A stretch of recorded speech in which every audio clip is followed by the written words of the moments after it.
Deuteronomy chapter 31, verse 30. Deuteronomy chapter 31, verse 30.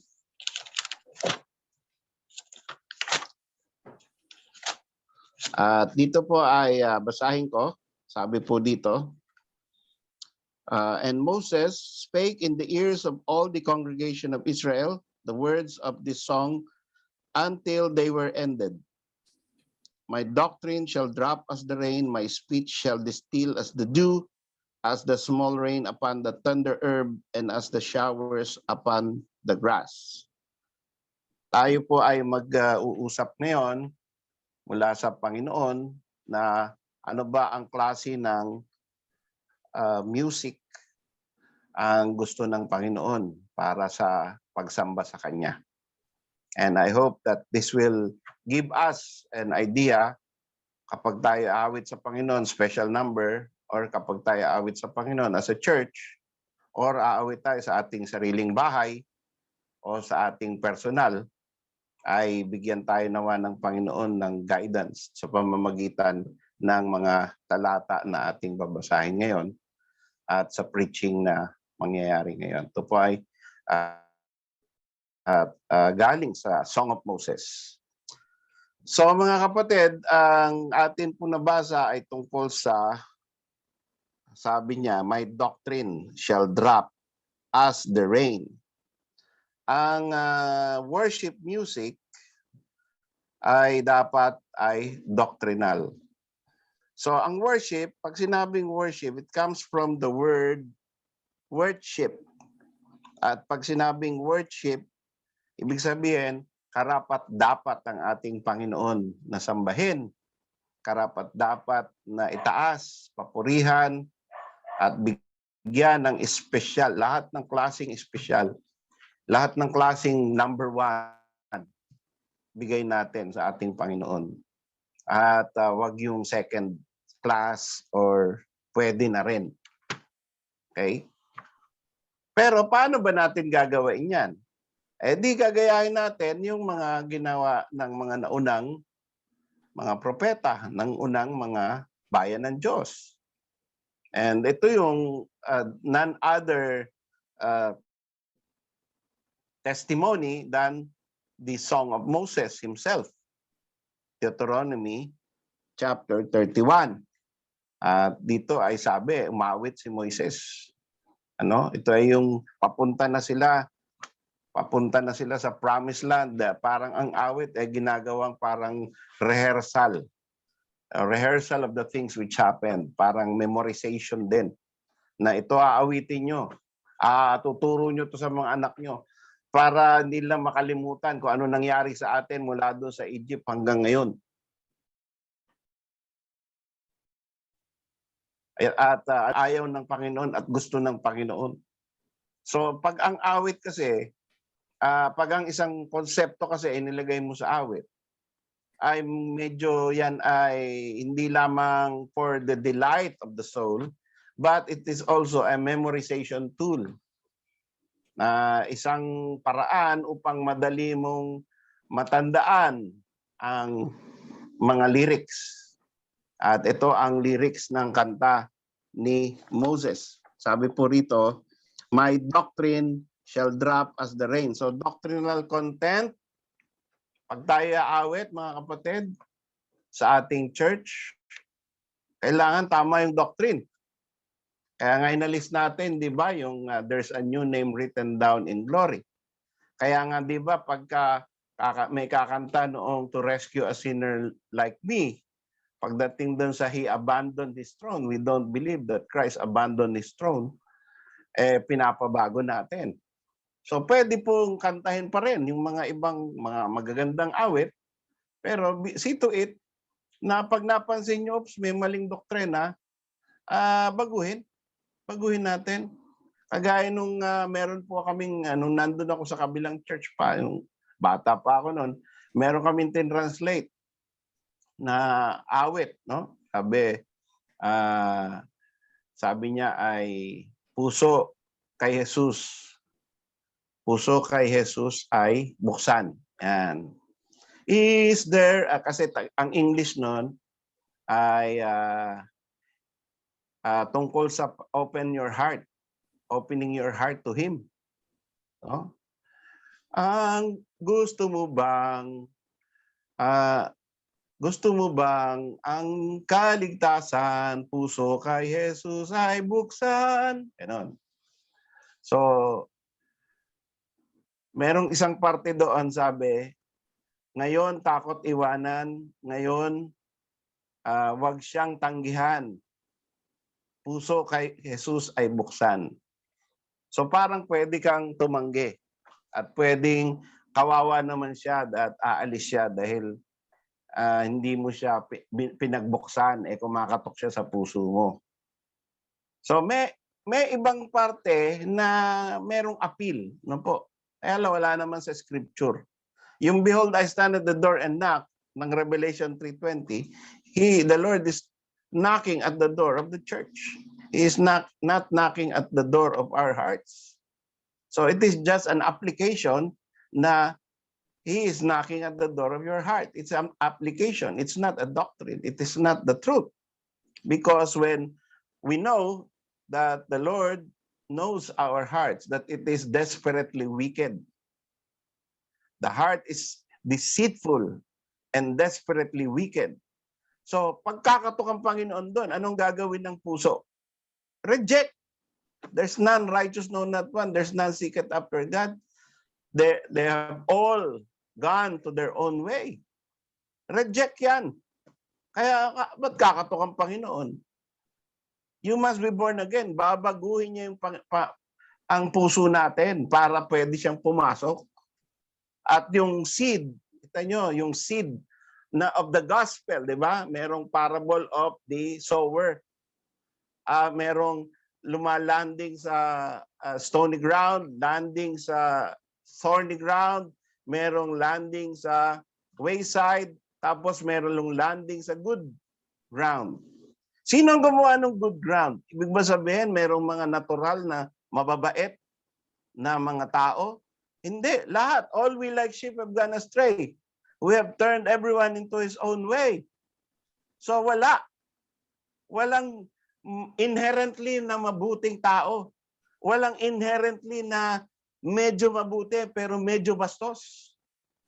Walang talagang super kriminal. Lahat tayo ay walang itatangi ang Panginoon. Pag tinignan, lahat makasalanan. Meron lang super makasalanan, meron lang slightly makasalanan, sa impyerno pa rin yun.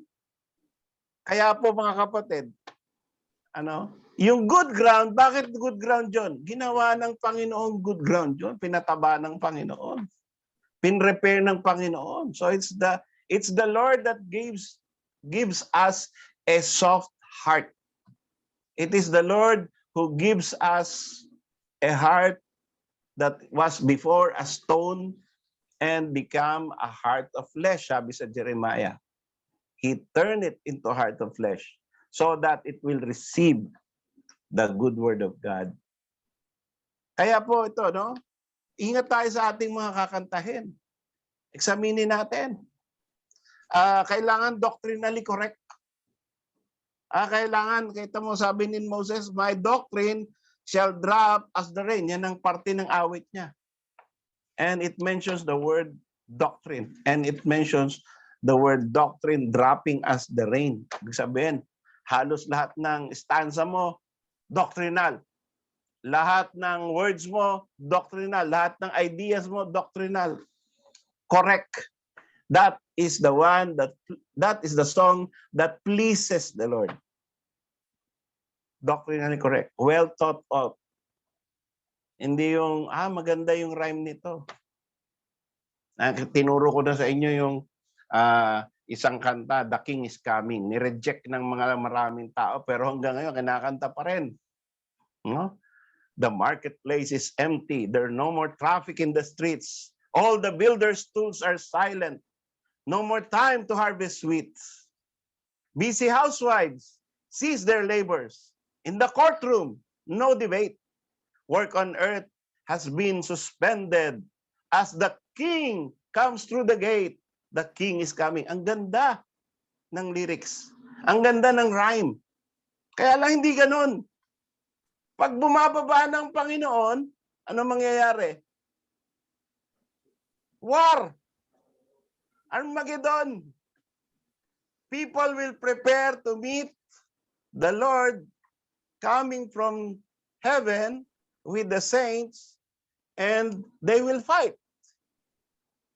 Battle of Armageddon yan, pagbaba ng Panginoon. Pero yung rapture, of course, ganun pa rin. Pag rapture naman, bababa ang Panginoon in the clouds. Tayo po ay aakyat. Wala pa ring suspension of classes. Wala pa ring holiday. Wala pa ring ceasing of all kinds of labors. Tuloy-tuloy lang. Actually, merong mga pelikula at merong mga picture na dinodrawing yung naniniwala sa rapture. Anong dinodrawing nila? Yung eroplano bumabagsak kasi yung piloto biglang nawala na rapture. Oh, yung nagbanggaan yung mga kotse at yung mga truck. Kasi yung driver saved. Biglang nawala yung driver, bumangga. Kaya yun ang nangyari. Two shall be in the field, two shall be grinding in the mill, two shall be in the bed. The one shall be taken, the other left. So there will be a wonder. Oh, nasa na yung misis mo? O asa na yung anak mo? O asa na yung driver? Wala nang driver. Dire-diretso na to. Yun po, chaos. So hindi pwede yung the marketplace is empty. No? Then the court is silent. So yun po, no, ang daming kantang magaganda, kaya lang doctrinally incorrect. Doctrinally unsound. And we must look at our songs for the church and for special numbers. Mabuti na lang yung mga special numbers kanina, no? Yung kay Luz, yung kay Angelo, tsaka yung kay Brother Dave. Okay yan. Oh. Sa pinapakinggan ko pasado. Okay. So, minsan, ano, whether dito sa Imus, whether ako mismo, or whether yung song leader dito or song leader dyan, minsan may problema. Minsan ay mali. Hindi tayo perfect. Pero ang kagandahan po, pag nakita nating mali, huwag natin ulitin. Huwag nating i-insist na pwede pala yan. Okay. So, the generic songs, pwede pa rin. Yung mga tungkol sa, halimbawa, yung yung sa kasal. Diba? Each for the other, but both for the Lord. Oh, yun. We'll build a household of faith. Oh. So, diba? It's about us. We'll build a household of faith that together we can make. And when the strong winds blow, it won't fall down. Oh, it's about marriage. It's about us. But it's not mainly about Christ. So hindi po yan pang special number sana pag worship service. Pwede yan pang kasal. Pwede yan pag kayo ay naglo-long drive. Pwede yan pag nakikinig lang kayo ng music sa inyong sariling kapakanan. Hindi masama. No? Pero pagka special number sa church, it must be about Christ because we are singing to Christ. We are worshiping Christ. We are not worshiping ourselves. Oh, examinin nyo yung mga kanta natin kung doctrinally sound ba. Worship music should exalt God and Christ. Ito po ang sabi ng verse 3, chapter 32, verse 3. Because I will publish the name of the Lord. Ascribe ye greatness unto our God. Verse 4, He is the rock. His work is perfect. For all his ways are judgment. a God of truth and without iniquity. Just and right is He. Oh, kita nyo, ang Panginoon, ang itinataas ni Moses. Just and right is He. He is our God. He is our rock. Puro tungkol sa Panginoon, Panginoon, Panginoon. Awit ni Moses ito. And that God is glorified with this song of Moses. Kasi tinataas ang Panginoon. Kasi siya ang bida sa church. Hindi tayo. Hindi yung ganda ng boses natin. Yung ganda ng doktrina natin. Siyempre, nilalagay natin sa music para meron ding kasi na pleasing to the ear. Habang nagdo-declare ka ng doctrine, ay natutuwa yung tainga mong makinig. At natutuwa rin ang Panginoon makinig sa atin because ang Panginoon natin ay musical din. So ito po, no? Nakikita natin dito sa worship ni Moses, yung music niya, yung kanta niya, exalts God. The main theme is about the Lord Jesus Christ. So I want to encourage you na tingnan nyo po yung ito, no? hymnary.org. Yan. hymnary.org. Doon kayo kukuha ng awit. Ayan. hymnary.org. Okay? Bisitahin nyo yan. Maraming awit dyan. Hindi lahat dyan ay doctrinally correct pa din. Pero meron dyan mga awit na matagal na hindi na natin alam. Pwede ka matuto dyan. Mga 1800, 1700, tapos may MIDI file yon. Tuturo sa'yo kung paano. Pero bukod doon, yung nasa songbook natin, no? Aralin natin. Wag yung masyadong moderno, contemporary. Maganda yan. Nag-a-appeal sa ating flesh kasi ngayon tayo ay nandito sa panahon na ito, talaga ang gusto ng isip natin yung maraming liko-liko. 'Di ba? Kahit yung Amazing Grace, Amazing Grace, pinililiko-liko natin. Natutuwa yung natin, yung African music. No, merong mga rhyme na parang tambol tapos may yung rhythmic at saka yung drum style, rock and roll style, pop style. Yun po. Pero unang-una, doctrinal, tapos ang lyrics about Christ. Yan po ang proper church music. And like, the Lord's our rock, in Him we hide, a shelter in the time of storm. Di ba?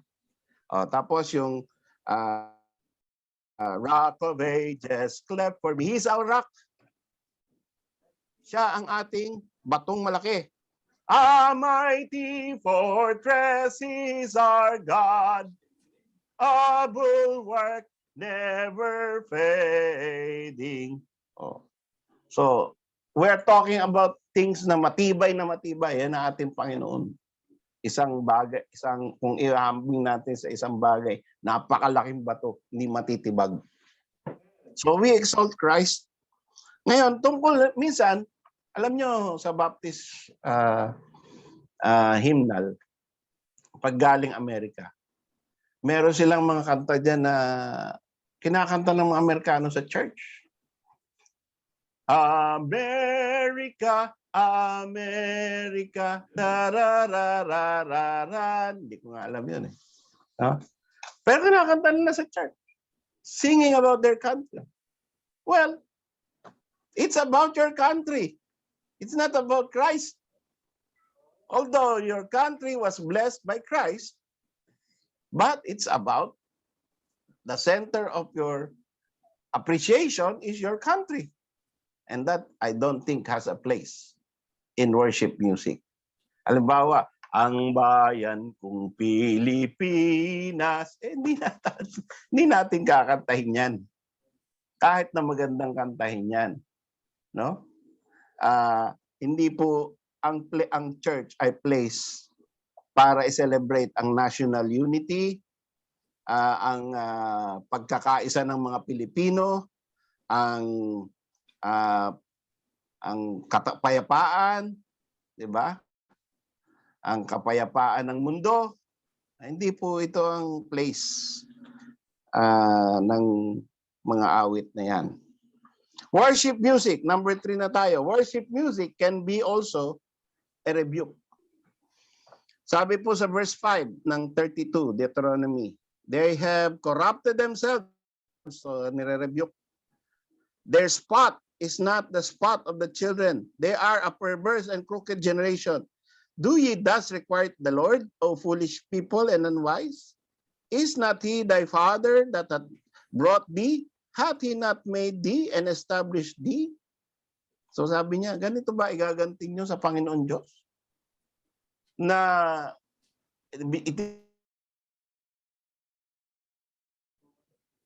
tinatag kayo bilang bansa, ito ang gagawin. Yan. So rebuke.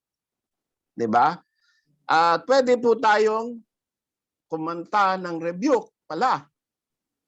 At ang rebuke ay nakakapuri sa Panginoon. Pag nagre-rebuke tayo sa mga tao habang umaawit tayo dahil hindi tayo naglilingkod sa Panginoon to the best of our ability. Oh, kagaya nung isang Our Best. Meron pong kanta na Our Best. Hear ye the Master's call. Ngayon. For be it great or small, that is his test. Yun. So, merong kanta nga. Sa Tagalog, meron ako nakita na maganda na rebuke na kinakanta natin dyan sa church. No? Ito yon. Kailan pa ibibigay ang buhay mo't lakas sa Kanya na nagbigay sa iyo ng buhay na wagas? Ang pangalan niyang banal, kailan itatanyag?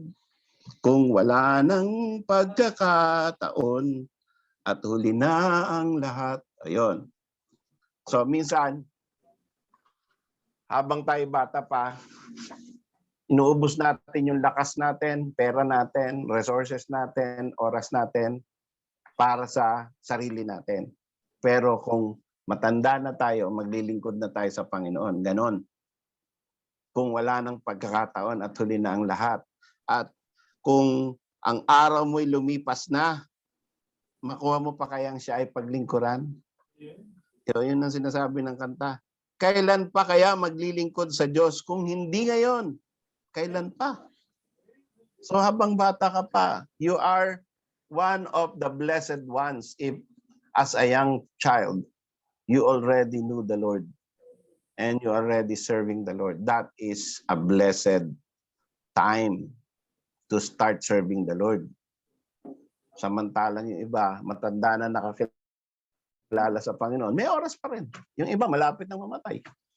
Pero, yung nakakilala ka na sa Panginoon, tas di ka naglilingkod, nako, may the Lord rebuke you, kapatid. Kung merong nakikinig na hindi man lang umaawit sa Panginoon, hindi man lang tumutula sa Panginoon, walang ginagawa para sa Panginoon, puro negosyo lang, puro trabaho lang. Shame on you, kapatid. Let the Lord rebuke you. Let the Lord give you repentance, because that is not the way to live the Christian life. So ito po ay isa sa mga pwede nating awitin. Songs of rebuke.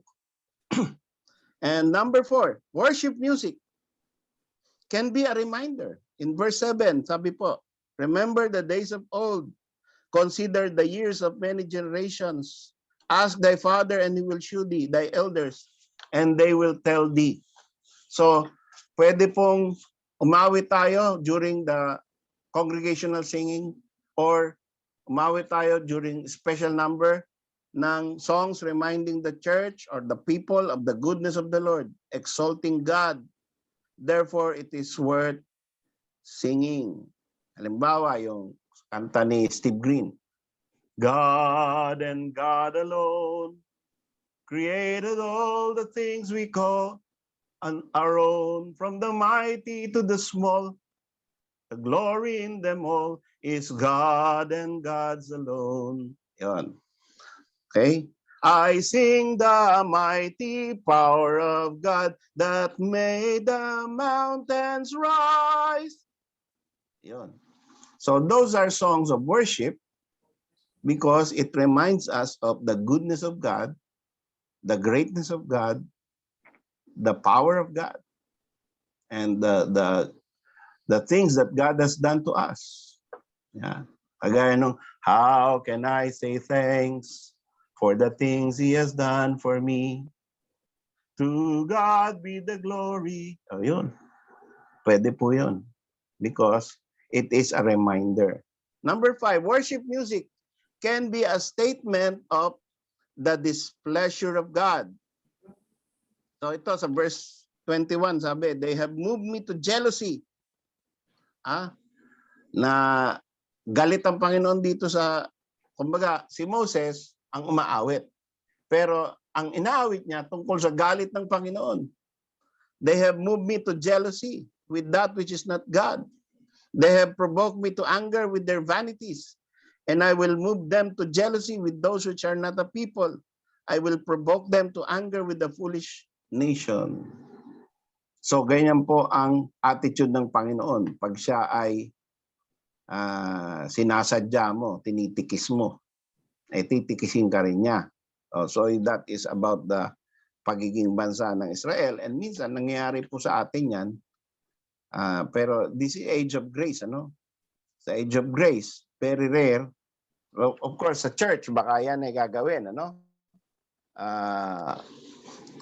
Sa panahon na ang isang church ay iba na ang affection, yung paglaki na at yung pera na at yung pastor na ang ina-idolize nila, hindi na yung Panginoon. Well, God will work, God will act. And therefore, that is bad, no? So may mga kantang tungkol sa statement of displeasure of God. Yan. Punta tayo sa number 6. 7 lang po ito, no? So malapit na tayo matapos. Worship music can be a comparison of God with other gods. So that is another kind of worship music. God comparing himself or you comparing your God to other gods. That is worship. Sabi po ng verse 31, Deuteronomy 32, for the rock is not as our rock. So inaawit to ni Moses, ano? The rock is not as our rock, even our enemies themselves being judges. Hindi ko alam kung paano kinanta ni Moses to. Pero this is how the lyrics went. And he shall, and verse 37, and he shall say, where are their gods, the rock in whom they trusted? Verse 39, see now that I, even I am he, and there's no God with me. I kill and I make alive, I wound and I heal. Neither is there any that can deliver out of my hand. So yan po ang ating Panginoon. Siya ito matayog. Siya ay pinagmamalaki niya ang kanyang pagka-Diyos. Kung tayo, hindi tayo pwedeng nating pagmalaki ang ating sarili. Aking pagiging pastor, yung inyong pagiging BCA, yung inyong pagiging Baptist or pagiging Kristiyano. Huwag niyo sasabihin yun. Merong mga ganun eh. No? I'm proud to be a Baptist. I'm proud to be a Christian. I'm proud to be BCA. Huwag po tayong, kung ako nadulas ako minsan na ganyan, ay mali po yun. No? I'm proud to be a father of my children. Maybe, minsan, in a time of vanity. No? But, the truth is we should be proud of our Savior. We should be proud of our King. We should be proud of our God, that He is our God. And God is proud that He is God and that you are His people. So ang Panginoon po may karapatang maging proud. Tayo wala. Kaya huwag tayong kakanta ng tungkol sa pride. And ang worship music is we compare our God to other gods that they are nothing. May isang kanta, above His name, there is no other name. The first, the last, eternally the same. There is no other name. Yan. So yun po ay tinataas mo, Panginoon. Binibigyan mo ng kataas-taasang papuri at walang-wala lahat ng mga Diyos o Diyos-Diyosan o tinatawag na Diyos ng ibang tao. Lastly, worship music can be a song of rejoicing. Deuteronomy 32 verse 43 says, "Rejoice, O ye nations, with His people." So parte pa rin po ng kanta ni Moises to. "For He will avenge the blood of His servants and will render vengeance to His adversaries and will be merciful unto His land and to His people." The songs of rejoicing in the Lord exalts God. Therefore, it is worth singing in worship services. Rejoice in the Lord. So may kanta tayo ganyan. Rejoice in the Lord. He makes no mistakes. He knoweth the end of each path that I take. For when I am tried and purified, I shall come out as gold. Exalt natin ang ating Panginoon, sambahin natin siya sa pamamagitan ng awit. Huwag tayong magkakamali sa pag-awit sa Kanya ng maling doktrina. Hindi po niya ina-appreciate yan. Sa ating congregational singing, sa ating special number, magkaroon po tayo ng re-evaluation ng ating mga inaawit. At kung may nakita tayo na hindi maganda, alisin natin. Huwag nating pakanta. Suriin natin mabuti yung mga special numbers. At yung ating mismong mga congregational singing. No? Bigay natin yung lahat. Huwag tayong mga pamali-mali. Kung mali tayo ngayon, halimbawa, minsan na-stumble yung ating song leader sa mga lyrics. No? Next time, hindi na dapat ganun. Next time, alam mo na yung lyrics. Alam mo na eksakto yung mga nota. Ngayon, nagkamali ka. Okay, forgiven. Pero next, kakantay mo uli yun, alam mo na yung nota. Okay? Kasi we are singing unto the Lord. We are not singing just to please ourselves. We are not singing just to anybody or for show. We are singing to God. This is the church of the living God. Kaya po mag-ingat tayo. Ingatan natin, maging strict tayo sa ating sarili.